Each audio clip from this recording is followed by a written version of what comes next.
আরেকজন লিখেছেন, এরা কি কনসার্টে এসেছে নাকি হানিমুন করতে এসেছেন? কনসার্টে এসে একই কাণ্ড মেয়েটির।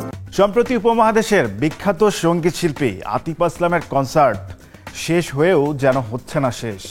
কনসার্ট নিয়ে নানা আলোচনা বিতর্ক চলছেই। কাপলরা নাকি কনসার্ট নয়, গিয়েছে হানিমুনে। আবার মেয়েদের সালমান মুক্তাদির বলছেন পরের বার ব্লেড নিয়ে যাইতে। আর কি কি কাণ্ড ঘটলো জানবো বিস্তারিত।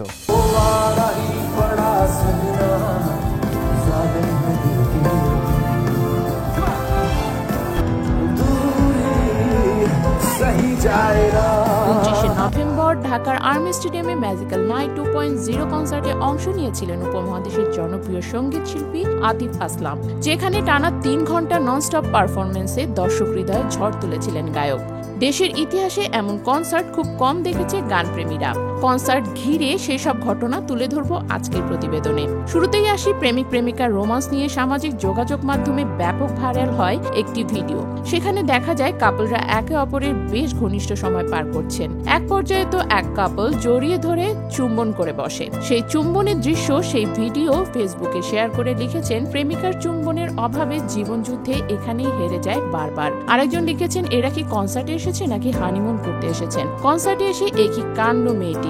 দর্শকের চাপে বেহাল অবস্থায় এই জন্যই কি সালমান স্ট্যাটাস দিয়েছেন, মেয়েরা পরবর্তী কনসার্টে একটি লুকানো ব্লেড বহন করুন। সেই পোস্টে একজন মন্তব্য করেছে, কনসার্টের আগে বলেননি কেন? সালমানের রিপ্লাই ছিল, আমি পরে জানছি। আরেক দর্শকে দেখা যায় কনসার্টের কান্নাকাটি করছে, কিন্তু তার সাথে সঙ্গীরা হাসাহাসি করছে। এই কান্নাকাটির কারণ কি লোডশেডিং নাকি নিরাপত্তা বাহিনীর আচরণ? যাই হোক, কনসার্ট ঘিরে তারকারাও ছিলেন আলোচনায়। অভিনেত্রী দিঘিকে দেখা গেল কনসার্টে, কিন্তু বিপত্তিতে পড়ে অভিনেত্রী শবনম ফারিয়া। নিরাপত্তা বাহিনীকে আকুতি মিনতি করেও কাজ হয়নি। বসুন্ধরা থেকে আর্মি স্টেডিয়াম পর্যন্ত 4 ঘন্টার জার্নি করেও ঢুকতে পারেনি কনসার্টে ফারিয়া। একটি সুন্দর ড্রেস আর 1 ঘন্টা মেকআপ জলে গেছে, এমনটাই জানিয়েছেন এই অভিনেত্রী। এবার আসি আতিফ আসলামের গল্পে। গাওয়ার কথা ছিল 1 ঘন্টা 20 মিনিট, কিন্তু গেয়েছেন প্রায় 3 ঘন্টা। পরিবেশনার মাঝে মাঝে মিটিয়েছেন দর্শক শ্রোতাদের নানা আবদার। নির্ধারিত পরিবেশনার শেষে মঞ্চ ছাড়ার প্রস্তুতি নিয়েও শ্রোতাদের অনুরোধে আবার ফিরে এসেছেন। গেছেন আরো 40 মিনিট। সব মিলিয়ে পাকিস্তানি গায়ক আতিফ আসলামের দিক থেকে চেষ্টা ও আন্তরিকতার কোনো অভাব ছিল না।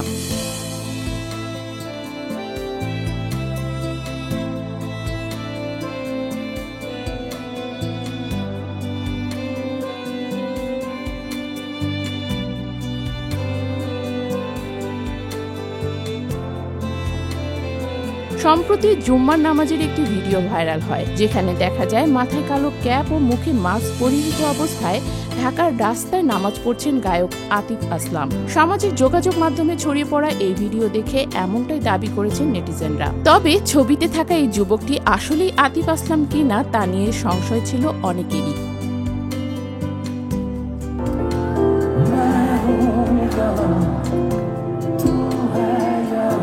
मेरा पिया घर